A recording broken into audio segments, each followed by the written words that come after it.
Madam ನಾನು 5 ಜನ ಸತ್ತೋಗಿರೋರ್ನ ಸತ್ತೋಗಿ ಅಂದ್ರೆ ಆಲ್ಮೋಸ್ಟ್ ಜೀವ ಒಟ್ಟೋಗಿರೋರ್ನ ಧೈರ್ಯವಾಗಿ ಎತ್ಕೊಂಡೋಗಿ ಹಾಸ್ಪಿಟ್ಲಿಗೆ ಸೇರಿ ಬದುಕಿಸಿದೀನಿ. 2ನೇ ಜೀವ ಬರ್ಸಿಸಿದೀನಿ. ನಾನು ಓಡೋಗಿದ್ರೆ ಅವತ್ತು 5 ನಿಮಿಷಕ್ಕೆ ಅವ್ರು ಸತ್ತೋಗಿರೋರು ಇವತ್ತು ಬದುಕಿದ್ದಾರೆ. ಅವ್ರ ಹೆಸರುಗಳು ಹೇಳ್ಬಿಡ್ತೀನಿ ಬೇಕಾರೆ. JP ನಗರಲ್ಲಿ ವಿಜಿ ಅಂತ, ಚಾಮರಾಜಪೇಟೆಯಲ್ಲಿ ಪಾರ್ವಾಳ ಗೋಪಿ ಅಂತಾರೆ, ಆಮೇಲೆ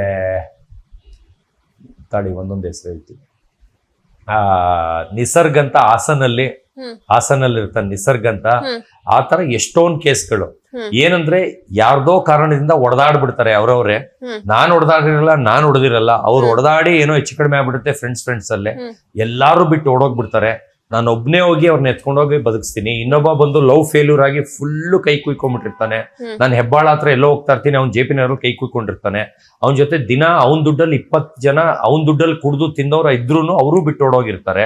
ಅವನು ಲವ್ ಅಷ್ಟು ಮಾಡ್ತಿರ್ತಾನೆ, ಹುಡುಗಿ ಮೋಸ ಮಾಡ್ಬಿಟ್ಟಿರ್ತಾಳೆ. ಬೇಜಾರಿಗೆ ಹೊಸ ಬ್ಲೇಡ್ ತಗೊಂಡು ಒಂದೊಂದು ಮೂಳೆ ಕಾಣ ಲೆವೆಲ್ ಕುಯ್ಕೊಂಡಿರ್ತಾನೆ. ಅಂದ್ರೆ ಸುಮ್ಮನೆ ಎದುರ್ಸಕ್ಕೆ ತರ ಅಲ್ಲ, ಸತ್ತೋಗ್ಬೇಕು ಅಂತಾನೆ ಕುಯ್ಕೊಂಡಿರ್ತಾನೆ.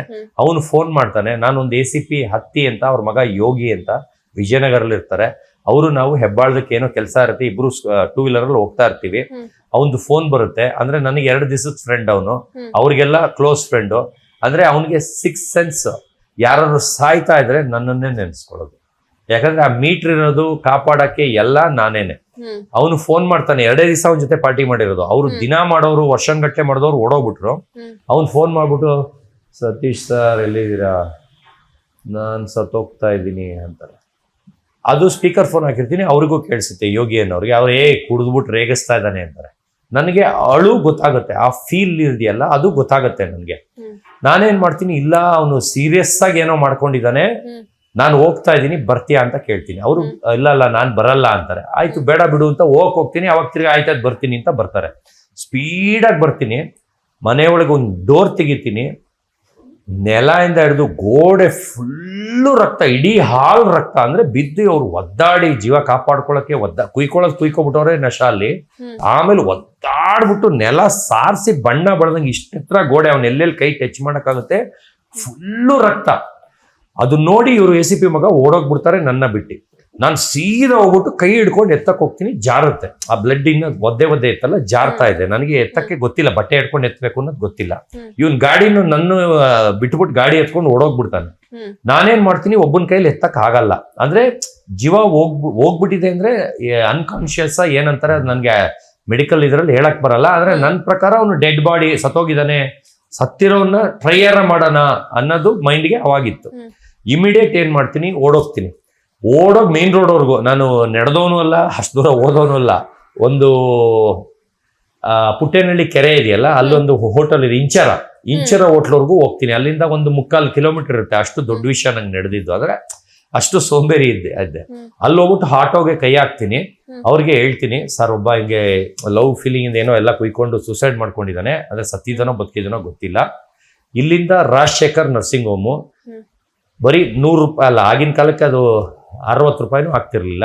1000 ರೂಪಾಯಿ ಕೊಡ್ತೀನಿ. ನೀವೇನ್ ಮಾಡ್ಬೇಕಂದ್ರೆ ಎತ್ಕೊಂಡು ಆಟೋಗೆ ಹಾಕಿ ಹಾಸ್ಪಿಟ್ಲ್ ಮುಂದೆ ಬಿಸಾಕಿ ನೀವು ಹೊಟ್ಟೋಗಿ, ಮುಗ್ದೋಯ್ತು ನಿಮ್ದು ರವಣ ಮುಗೀತು. 1000 ರೂಪಾಯಿ ಮೊದಲೇ ತಗೊಳ್ಳಿ ಪ್ಲೀಸ್ ಅಣ್ಣ ಅಂತ ಕರ್ಕೊಬರ್ತೀನಿ. ಅವ್ರು ಸೀದಾ ಬಂದು ಇಲ್ಲಿ ಇಟ್ಕೋಬೇಡಿ, ಶರ್ಟು ಪ್ಯಾಂಟ್ ಇಟ್ಕೊಳ್ಳಿ ಅಂತ ಹೇಳ್ಕೊಡ್ತಾರೆ. ಆ ಬಟ್ಟೆ ಹಿಡ್ಕೊಂಡು ಎತ್ಕೊಂಡು ಬರ್ತೀವಿ ಮೆಟ್ಲಿಂದ. ಮೇಲ್ಗಡೆ ಮನೆ ಫಸ್ಟ್ ಫ್ಲೋರ್ ಇಂದ ಕೆಳಗೆ ಎತ್ಕೊಬಂದು ಆಟೋಗೆ ಹಾಕ್ತಿವಿ. ಕಾಲ ಹತ್ರ ಅಂದ್ರೆ ಹೋಗ್ಬಿಟ್ಟಿದೆ ಅಂತಾನೆ ಅನ್ಕೊಂಡಿದ್ವಿ, ಸತ್ತೋಗಿದ್ದಾರೆ ಅಂತಾನೆ.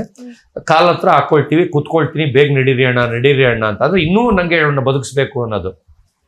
ಸೀದಾ ಹೋಗ್ತೀನಿ, ಅವರು ತಳ್ಬಿಟ್ಟು ಓಡೋಗ್ಬಿಡ್ತಾರೆ. ಅಂದ್ರೆ ನಾನು ಹಂಗೆ ಹೇಳಿದ್ದೆ, ಯಾಕಂದ್ರೆ ಅವ್ರಿಗೆ ತೊಂದರೆ ಆಗೋದು ನನ್ನಿಂದ ಇಷ್ಟ ಇಲ್ಲ. ಹೊಟ್ಟೋದ್ರು ಆಟೋ ಅವರು. ಸೀದಾ ಒಳಗೆ ಹೋಗ್ತೀನಿ, ನರ್ಸ್ಗೆಲ್ಲ ಹೇಳ್ಬಿಟ್ಟು ಸ್ಟ್ರಕ್ಚರ್ ಅದೇನಂತಾರೆ ಅದನ್ನ ಇಂಗ್ಲಿಷ್ ಬರಲ್ಲ, ಮಿಸ್ಟೇಕ್ ಇದ್ರೆ ಶ್ರಮಿಸಿ, ಅದನ್ನ ಏನೋ ತಳ್ಳದ್ನ ತಗೊಂಬಂದು ಅದ್ರ ಮೇಲೆ ಹಾಕಿ ಒಳಗೆ ಹೋಗ್ತಿದಂಗೆ ಒಂದು 25,000 ಕಟ್ಟಿ ಅಂತಾರೆ. 25,000 ರೂಪಾಯಿ ಕಟ್ತೀನಿ. ಟ್ರೀಟ್ಮೆಂಟ್ ಸ್ಟಾರ್ಟ್ ಆಗುತ್ತೆ. ಇದು ರಾತ್ರಿ ಹಬ್ಬ ಅಂದ್ರೆ 10:30 ಏನೋ ಟೈಮ್ ಮರ್ತೋಗಿದೆ. ಅಷ್ಟರಲ್ಲಿ ಟ್ರೀಟ್ಮೆಂಟ್ ಸ್ಟಾರ್ಟ್ ಆಗುತ್ತೆ. ಬ್ಲಡ್ ಕೊಡಕ್ಕೆ ಎಲ್ಲ ಮಾಡ್ತಾರೆ, ಏನ್ ಬೇಕು ಎಲ್ಲ ಮಾಡಿ ಅಂತ ಹೇಳ್ತೀನಿ. ಎಲ್ಲ ಮಾಡ್ತಾರೆ. ಆಮೇಲೆ ಇದು ಪೊಲೀಸ್ ಕೇಸು, ನೀವು ಹೋಗ್ಬಾರ್ದು ಅಂತಾರೆ. ಪೊಲೀಸ್ ಅಲ್ಲ, ಅವ್ರ ಅಪ್ಪ ಅಲ್ಲ, ಅವ್ರ ತಾತನ್ನು ಕರ್ಸಿ, ಅವ್ರ ಅಪ್ಪ ಅಮ್ಮನ್ನು ಕರ್ಸಿ ಹೆಂಡೋರ್ಗೂ ಇರ್ತೀನಿ. ಇದು ಬದುಕ್ತಾರ ಸಾಯ್ತಾರ ಹೆಂಡೋರ್ಗೂ ಮಣ್ಣು ಮಾಡೋರ್ಗೂ ಇರ್ತೀನಿ ಲೆಕ್ಕದಲ್ಲಿ ಮಾತಾಡ್ತೀನಿ. ಅಲ್ಲೇ ಇರ್ತೀನಿ ಒಬ್ನೇ ಸಿಂಗಲ್. ಅಂದ್ರೆ 1% ಎದುರಿರಲ್ಲ. ಆಮೇಲೆ ಏನಾಗುತ್ತೆ, ಬೆಳಗಿನ ಜಾವ 4-4:15 ಜೀವ ಬರ್ತಿದ್ದಂಗೆ ಯಾಕೋ ಬದುಕಿಸ್ತೆ ಅಂತ ಹೊಡಿಯಕ್ ಬರ್ತಾನೆ. ಅಂದ್ರೆ ಯಾಕೆ ಬದುಕಿಸ್ತೆ ಅಂತ ಹೊಡಿಯಕ್ ಬರ್ತಾನೆ. ಅವಾಗ ಅರ್ಥ ಆಗತ್ತೆ ಎಲ್ಲಾರ್ಗು, ಪೊಲೀಸ್ ಅವ್ರಿಗೆ ಎಲ್ಲಾರು ಬಂದ್ಬಿಟ್ಟಿರ್ತಾರೆ, ಎಲ್ಲಾರ್ಗು ಅರ್ಥ ಆಗತ್ತೆ. ಇವನೇನು ಮಾಡಿಲ್ಲ, ಇವ್ನು ಬದುಕ್ಸಕ್ ಕರ್ಕೊಂಡ್ ಬಂದಿದ್ದಾನೆ ಅನ್ನೋದು ಪ್ರೂಫ್ ಆಗುತ್ತೆ. ಆಮೇಲೆ ಎಷ್ಟು ಹೇಳಿದ್ರು ಅಪ್ಪ ಅಮ್ಮನ ನಂಬರ್ ಕೊಡಲ್ಲ. ಪೊಲೀಸ್ ಅವರೆಲ್ಲ ಇದು ಮಾಡಿ ಆಮೇಲೆ ಅಪ್ಪ ಅಮ್ಮನ ನಂಬರ್ ತಗೊಂತಾರೆ. ಅವ್ರು ತಮಿಳ್ನಾಡಲ್ಲಿ ಇರ್ತಾರೆ ಅವ್ರ ಅಪ್ಪ ಅಮ್ಮ. ಅವ್ರು ಬಂದು ಆಮೇಲೆ ಅವ್ರು ಹ್ಯಾಂಡ್ ಓವರ್ ಮಾಡಿದ್ಮೇಲೆ ನಾನು 25,000 ಕೇಳಲಿಲ್ಲ, ಏನೂ ಇಲ್ಲ. ಅಲ್ಲಿಗೆ ಅವ್ರನ್ನ ಪ್ರಾಣ ಕಾಪಾಡಿ ಅವ್ರು ಹ್ಯಾಂಡ್ ಓವರ್ ಮಾಡಿ ಬಂದ್ಬಿಟ್ಟೆ. ಅವತ್ತೇ ಲಾಸ್ಟ್. ಅವನು ಈಗ ತಿರ್ಗಾ ಬದುಕಿದಾನೋ ತಿರ್ಗಾ ಕುಯ್ಕೊಂಡಿದಾನೋ ಗೊತ್ತಿಲ್ಲ. ಕರ್ಕೊಂಡು ಹೊಟ್ಟೋದ್ರು ತಮಿಳ್ನಾಡಿಗೆ. ಆ ತರ ತುಂಬಾ ಕೇಸ್ ಇವ್ರೆ, ತುಂಬಾ ಕೇಸ್. ಆ ತರ 5-6 ಕೇಸ್ ಬಚಾವ್ ಮಾಡಿದೀನಿ, 5-6 ಜನ ಜೀವ ಉಳಿಸಿದೀನಿ. ಅದ್ ಬಿಟ್ಟು ಇನ್ನೂ ತುಂಬಾ ಇದೆ. ಅದೆಲ್ಲ ಹೇಳದೇ ಇರೋದೆಲ್ಲ ಮಾಡಿದೀನಿ. ವರ್ಲ್ಡ್ಗೆ ಚಾಲೆಂಜ್ ಮಾಡ್ತೀನಿ. ನಾನು 2-3 ಕೆಲಸ ಮಾಡಿದೀನಿ. ಅದು ವರ್ಲ್ಡ್ ಅಲ್ಲಿ ಎಂತ ಕಿಲಾಡಿಗೂ ಮಾಡಕ್ಕಾಗಲ್ಲ. ನೀವು ಕ್ಯಾಮ್ರಾ ಆಫ್ ಮಾಡಿದ್ಮೇಲೆ ಹೋಗ್ತಾ ಹೇಳ್ತೀನಿ ಅದೇನು ಅಂತ. ಡ್ಯಾಶ್. ಈ ಕೆಲಸ ಎಂತ ಕಿಲಾಡಿ ಆಗ್ಲಿ, ಮಿನಿಸ್ಟರ್ ಆಗ್ಲಿ, ಡಾನ್ ಆಗ್ಲಿ, ಯಾರ ಕೈಲೂ ಮಾಡಕ್ ಚಾನ್ಸೇ ಇಲ್ದಾರ ಕೆಲಸ ಮಾಡಿದೀನಿ. ಎಲ್ಲ ಆಗಿ ಕ್ಯಾಮ್ರಾ ಹೋಗೋ ಟೈಮಲ್ಲಿ ನಿಮ್ಗೆ ಹೇಳ್ತೀನಿ. ಅದು ಒಳಗಿಟ್ಕೊಳ್ಳಿ, ಆಮೇಲೆ ಹೇಳ್ಬಿಟ್ಟು. Sure sir. ಓಕೆ ಸರ್, ಇವಾಗ ದುಡ್ಡಿರೋರು ಬೇರೆ ಬೇರೆ ಬಿಸ್ನೆಸ್ ಮಾಡ್ತಾರೆ. ನೀವ್ಯಾಕೆ ನಾಯಿ ಬ್ರೀಡ್ ನ ಇದ್ ಮಾಡ್ಬೇಕು ಅಂತ ಅನ್ಕೊಂಡ್ರಿ ಸರ್? ಇಲ್ಲ, ನಮ್ಮ ತಂದೆ veterinary doctor, assistant director doctor K Shivaram ಅಂತ. ಅಂದ್ರೆ ಅವ್ರದ್ದಿಗೆ ಬೈ ಬರ್ತು ಪ್ರಾಣಿ ಇದಿತ್ತು. ಅದಕ್ಕೆ ಅದರದೇ ಡಾಕ್ಟರ್ ಆದ್ರು, ಅದರದೇ ಸೇವೆ ಮಾಡ್ಕೊಂಡೇ ಬಂದಿದ್ದಾರೆ. ಅಂದ್ರೆ ಈಗ ರಿಟೈರ್ಡ್ ಆಗಿದ್ದಾರೆ. ಆದ್ರೆ ಅವರಿಂದ ನನಗೆ ಬಂತೋ, ಬ್ಲಡ್ ಲೈನ್ ಇಂದ ಬಂತೋ ಗೊತ್ತಿಲ್ಲ. ಆದ್ರೆ ಇವತ್ತಿಗೂ ನಮ್ಮ ತಂದೆ ನಾಯಿ ಬಿಸ್ನೆಸ್ ಮಾಡಬೇಡ, ಮೂವಿ ಆಕ್ಟ್ ಮಾಡಬೇಡ, ಮುನ್ಸಿಪಾಲಿಟಿಲಿ ಕಸ ಗುಡ್ಸ ಕೆಲಸ ಮಾಡು ಅಂತ. ಇವತ್ತಿಗೂ ನಾನು ಸೆಲೆಬ್ರಿಟಿ ಅನ್ನೋದು ಗೊತ್ತಿಲ್ಲ, ನಾನು ಎಷ್ಟು ಫೇಮಸ್ ಅನ್ನೋದು ಗೊತ್ತಿಲ್ಲ. ನಿನ್ ಯಾಕೆ ಬಿಗ್ ಬಾಸಿಗೆ ಕರೀತಾರೆ, ನೀನ್ ಯಾಕೆ ದೊಡ್ಡ ಮನುಷ್ಯ ಅಂತಾರೆ. ಅಂದ್ರೆ ಅವ್ರಿಗೆ ನಾನು ಹೇಳಿದ್ರು ಅದನ್ನ ಗ್ರಹಿಸ್ಕೊಳ್ಳೋಕ್ಕೆ ಅವ್ರಿಗೆ ಅರ್ಥ ಆಗಕ್ಕೆ ಗೊತ್ತಾಗಲ್ಲ. ಅದರಿಂದ ನಾನು ಏನು ಹೇಳಲ್ಲ. ದಿನ ಸನ್ಮಾನ ಮಾಡ್ತಾರೆ, ಹಿಸ್ಟ್ರಿ ಕೊಡ್ತಾರೆ, ಏನಕ್ಕೆ ಕೊಡ್ತಾರೆ, ನಿಂಗೆ ಹಾರ ಹಾಕ್ತಾರೆ, ಯಾಕೆ ಗಿಫ್ಟ್ ಎಲ್ಲ ಕೊಡ್ತಾರೆ ಅಂತಾರೆ. ನನ್ಗೆ ಗೊತ್ತಿಲ್ಲ ಅಂತೀನಿ. ಯಾಕಂದ್ರೆ ಹೇಳಿದ್ರು ಅವ್ರಿಗೇನು ಖುಷಿ ಆಗಲ್ಲ. ನಾನು ಬಿಗ್ ಬಾಸ್ ಹೋಗಿ ಬಂದಿದ್ದು ಖುಷಿ ಇಲ್ಲ, ವಾಪಸ್ ಬಂದ್ಮೇಲೂ ಏನೂ ಇಲ್ಲ, ಅವ್ರ ಪಾಡಿಗೆ ಅವ್ರು ಇರ್ತಾರೆ. ಆದ್ರೆ ನಮ್ಮ ತಾಯಿಗೆ ಇಷ್ಟ ಬೇಗ ಬಂದ್ಬಿಟ್ಟಲ್ಲ, ನನ್ನ ನೆಂಟರೆಲ್ಲ ಮರ್ಯಾದೆ ಹೋಯ್ತು ಅಂದ್ರೆ, ಆಯ್ತು ಸುಮ್ಮನೆರಮ್ಮ, ಮೂಳೆ ಬಿಟ್ಕೊಂಡ್ಬಿಟ್ಟಿದೆ, ಬಾಂಡೆ ಆಗ್ಬಿಡ್ತಿದೆ, ಒಂದು ವಾರ ಇದ್ರೆ ತಲೆ ಕೂದಲಿದೆ, ಈಗಲೇ 75 ವರ್ಷ ಮುದ್ಕ ತರ ಆಗಿ ಬಂದಿದ್ದೀನಿ, ಒಂದು ವಾರ ಇದ್ರೆ ಹೊಗೆ ಹಾಕೊಂಡ್ಬಿಡ್ತಿದ್ದೆ, ಇಲ್ಲ ಬಾಂಡೆ ಆಗ್ಬಿಡ್ತಿದೆ, ಪುಣ್ಯ ಮಾಡಿದೀರಾ ನೀವು, ಸುಮ್ಮನೆ ಇರಿ ಅಂತಂದೆ. ಅಂದ್ರೆ ನನ್ಗೆ ಹಿಂಸೆ ಆಗೋಯ್ತು. ಫಸ್ಟ್ ವೀಕ್ ತುಂಬಾ ಚೆನ್ನಾಗಿತ್ತು. ಅದೇ ತರ ಇದ್ದಿದ್ರೆ ನಾನು ಎಂಡ್ವರೆಗೂ ಟಾಪ್ 5 ಅಲ್ಲಿ ಇರ್ತೀನಿ ಅಂತಾನೆ ಹೋಗಿದ್ದು. ಇಲ್ಲಿ ಏನಾಯ್ತು, ಗ್ರೂಪ್ ಆದಾಗ ಮಾತಾಡ್ಸಲ್ಲ, ಅದು ಹರ್ಟ್ ಆಗಕ್ಕೆ ಸ್ಟಾರ್ಟ್ ಆಯ್ತು. ಆಮೇಲೆ ನಾನು ಏನಾದ್ರು ನಂದು ಹೇಳ್ಕೊಳಕ್ ಹೋದ್ರೆ ನಮ್ದೇ ಅದನ್ನ ಕಿಂಡಲ್ ತರ ಮಾತಾಡೋದು. ಯಾಕಂದ್ರೆ ಅವ್ರಿಗೆ ಯಾರಿಗೂ ಗೊತ್ತಿಲ್ಲ. ನಾಯಿ ಮಾರೋನು ಅಂದ್ರೆ ಇವಾಗ ರಕ್ಷಿತಾಗ್ ಪಾಪ ಅವಮಾನ ಮಾಡಿದ್ರಲ್ಲ, ಬಟ್ಟೆ ಗಿಟ್ಟೆ ಅಂತ, ಅದೆಲ್ಲ ಪಾಪ ಅವಳೇ ಮನೇಲಿ ತುಂಬಾ ಒಳ್ಳೆಯವಳು. ಅಷ್ಟು ಕೆಲಸ ಮಾಡ್ಕೊಂಡು ಎಲ್ಲಾರನ್ನೂ ಹೊಂದ್ಕೊಂಡು ಎಲ್ಲಾರ್ಗೂ ಹೋಗಿ ಎಂಟರ್ಟೈನ್ಮೆಂಟ್ ಮಾಡ್ಕೊಂಡು ಒಂಥರ ಜಿಂಕೆ ಮರಿ ಅಂತಾನೆ ಹೇಳ್ಬೋದು. ಹಂಗ್ ಓಡಾಡ್ಕೊಂಡು ಪಟಪಟ ಅಂತ ಭಾಷೆ ಬರದೇ ಇದ್ರು ಕನ್ನಡ ಕಲಿಯಕ್ಕೆ ಅಷ್ಟು ಹರಸಾಹಸ ಮಾಡಿ 25% ಕನ್ನಡ ಇಂಪ್ರೂವ್ ಮಾಡ್ಕೊಂಡಿದ್ದಾಳೆ. ಅಷ್ಟು ಒಳ್ಳೆ ಹುಡುಗಿನ ಎಲ್ಲ ಟಾರ್ಗೆಟ್ ಮಾಡ್ತಾ ಇದ್ದಾರೆ. ಆ ಥರ ನನ್ನ ಫಸ್ಟ್ ಇದು ವೀಕಲ್ಲೇ ಸ್ಟಾರ್ಟ್ ಆಯ್ತು, 2ನೇ ವೀಕಲ್ಲಿ ಸ್ಟಾರ್ಟ್ ಆಗೋಯ್ತು ನನ್ನ ಟಾರ್ಗೆಟ್ ಮಾಡೋದು. ನಾನು ಏನಾರು ಹೇಳ್ಕೊಳಕ್ ಹೋದ್ರೆ ಬಂಡಲ್ ಬಿಡ್ತಾನೆ ಅಂದ್ಬಿಟ್ಟು ಹೆಂಗೋ ನೋಡೋದು. ಅದರಲ್ಲಿ ಧನು ಅಂತೂ ಹೆವಿ ದುರಾಂಕಾರ, ಡೈರೆಕ್ಟ್ ಆಗಿ ಹಾಕಿ ಧನು ದುರಾಂಕಾರ. ಅರ್ಥ ಆಯ್ತಾ? ಅಭಿಷೇಕು ಇನ್ನ ದುರಾಂಕಾರ, ಆದ್ರೆ ಜಾಸ್ತಿ ಧನುನೇನೆ. ಅವ್ರಿಗೇನೋ 6 ವರ್ಷ ಸೀರಿಯಲ್ ಮಾಡ್ಬಿಟ್ರೆ ಅವ್ರಿಗೇನೋ ತಲೆಯಲ್ಲಿ ಕೊಂಬಿದ್ದಂಗೆ. ಅವ್ರು ಬರೀ ಕರ್ನಾಟಕಕ್ಕೆ ಫೇಮಸ್, ನಾನು ಇಡೀ ವರ್ಲ್ಡಿಗೆ ಫೇಮಸ್. Yes sir. ಇವೇನ್ ಒಂದಷ್ಟು ಜನ ನಿಮ್ಮನ್ನ ನೋಡಿ ಇನ್ಸ್ಪೈರ್ ಆಗಿರೋರು ಜಾಸ್ತಿ. ಯಾಕೆ ಹೀಗೆ ಹೇಳ್ತಾ ಇದ್ದೀನಿ ಅಂದ್ರೆ, ನೀವು ಒಂದು ನಾಯಿ ಬ್ರೀಡ್ ನ ತಂದಾದ್ಮೇಲೆ ಒಂದಷ್ಟು ಜನ ನಾಯಿನ ಸಾಕ್ತಾ ಇದಾರೆ ಮನೆಗಳಲ್ಲಿ. ಸೊ ಒಂದಷ್ಟು ಜನಕ್ಕೆ ಇನ್ಸ್ಪೈರ್ ಏನ್ ಹೇಳ್ತೀರಾ? ಇಲ್ಲ, ಮನುಷ್ಯರಿಗಿಂತ ನಾಯೇ ನಿಯತ್ತಿವ್ರೆ. ಇವಾಗ ಎಲ್ಲಾರು ಬಂದು ದುಡ್ಡು ಸಂಪಾದನೆಯಿಂದನೇ ಬೀಳ್ತಾರೆ. ದುಡ್ಡು ಮಾಡ್ಬೇಕು, ಮನೆ ಕಟ್ಬೇಕು, ಸೈಟ್ ತಗೋಬೇಕು, ಕಾರ್ ತಗೋಬೇಕು, ಮೊಬೈಲ್ ತಗೋಬೇಕು ಕಾಸ್ಟ್ಲಿದು ಅಂತ. ನಾನು ಇಟ್ಕೊಂಡಿರೋದು ಮೊಬೈಲು iPhone 11, ಅದು ನನ್ನ ಮಗ ಯೂಸ್ ಮಾಡಿ ಬಿಸಾಕಿರೋದು. ನನ್ಗೆ ಯಾವ್ದಾರ ಗಿಫ್ಟ್ ಬಂದ್ರೆ, ಈಗ ಯಾರೋ ವಂಡರ್ ಡೈಮಂಡ್ಸ್ ಅನ್ನೋರು 15 Max Pro ಕೊಟ್ರು, ಅದನ್ನ ಅವನಿಗೆ ಕೊಟ್ಬಿಟ್ಟೆ. ನನಗೆ ಆ ಶೋಕಿ ಇಲ್ಲ, ಅವನಿಗೆ ಪಾಪ ಚಿಕ್ಕ ಹುಡುಗ ಶೋಕಿ ಇದೆ. ಆ ತರ ನಾನು ಆ ಮೊಬೈಲ್ ಶೋಕಿ ಇಲ್ಲ, ಆಸ್ತಿ ಮಾಡಕ್ ಶೋಕಿ ಇಲ್ಲ, ಲಕ್ಸುರಿ ಕಾರ್ ಶೋಕಿ ಇಲ್ಲ. ನನ್ಗೇನಂದ್ರೆ ನಾಯಲ್ಲಿ ದುಡ್ದಿದ್ದು ನಾಯಿಗೆ ಹಾಕ್ತೀನಿ, ಯಾವ ಬ್ಯಾಂಕಲ್ಲೂ ನಾನು ಅಮೌಂಟ್ನ ಕೂಡಿ ಇಟ್ಕೊಳ್ಳಲ್ಲ. ಹೊಸ ನಾಯಿ ತಗೊಂಡು ನನ್ನ ಶೋಕಿ ನಾನು ಮಾಡ್ತೀನಿ. ನಾನು ಇವತ್ತಷ್ಟೇ ನೋಡೋದು. ನಾಳೆ ಏನಾಗುತ್ತೆ, ನಾಳೆ ಜೈಲ್ಗೆ ಹೋಗ್ತೀನೋ, ನಾಳೆ ಸತ್ತೋಗ್ತೀನೋ, ನಾಳೆ ಆಕ್ಸಿಡೆಂಟ್ ಆಗುತ್ತೋ ನೋಡಲ್ಲ. ಇವತ್ತು ಚೆನ್ನಾಗಿ ಊಟ ಮಾಡಿ ನನ್ನ ಏನು ಮನಸ್ಸಿಗೆ ಅನ್ಕೊಂಡಿದ್ದೆ ಅದು ಆಯ್ತಾ, ಹೊಸ ನಾಯಿ ಲಾಂಚ್ ಮಾಡಬೇಕು, ಆಯ್ತಾ, ಮುಗೀತಾ, ಅಷ್ಟೇ. ನಾನು ಬೇರೆಯವರು ನೀನು ಯಾಕೆ ದುಡ್ಡು ಮಾಡಲ್ಲ, ದುಡ್ಡು ಕೂಡ ಹಾಕಲ್ಲ ಅಂತ ನಂಗೆ ಇಂಟ್ರೆಸ್ಟ್ ಇಲ್ಲ.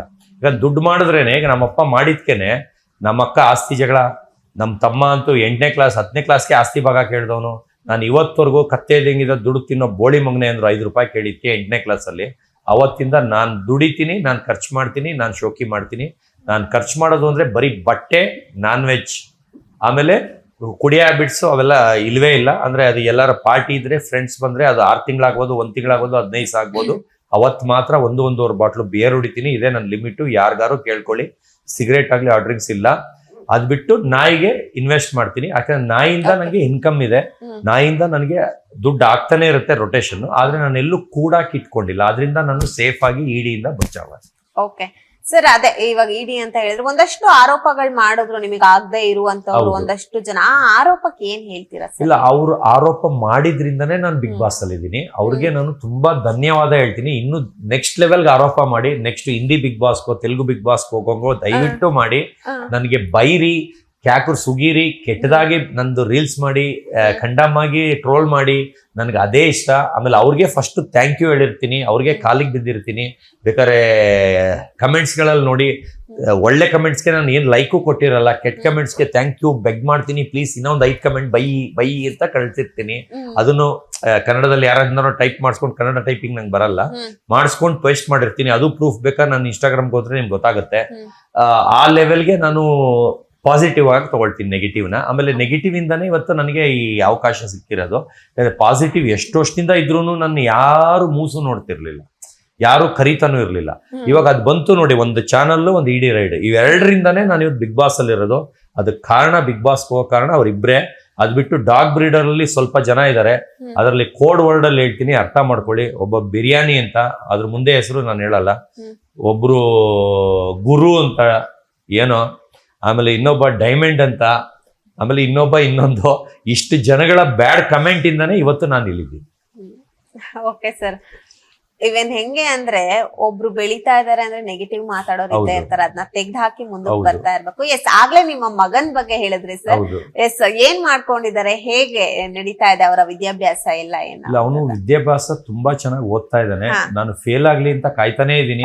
ಫಸ್ಟ್ PU ಇಂದ ಫೇಲ್ ಆಗ್ಲಿ ಒಂದು ದೊಡ್ಡ ಪಾರ್ಟಿ ಮಾಡ್ಬಿಟ್ಟು ವರ್ಲ್ಡ್ ನ್ಯೂಸ್ ಮಾಡಿ, ಒಬ್ಬ ಏಕೈಕ ವ್ಯಕ್ತಿ ಅಪ್ಪ ಮಗ ಫೇಲ್ ಆದ್ರೆ ಇಷ್ಟು ಪಾರ್ಟಿ ಕೊಡ್ತಿ, ಇಷ್ಟು ಎಂಜಾಯ್ ಮಾಡ್ತಾ ಇದ್ದಾನೆ ಅಂತ.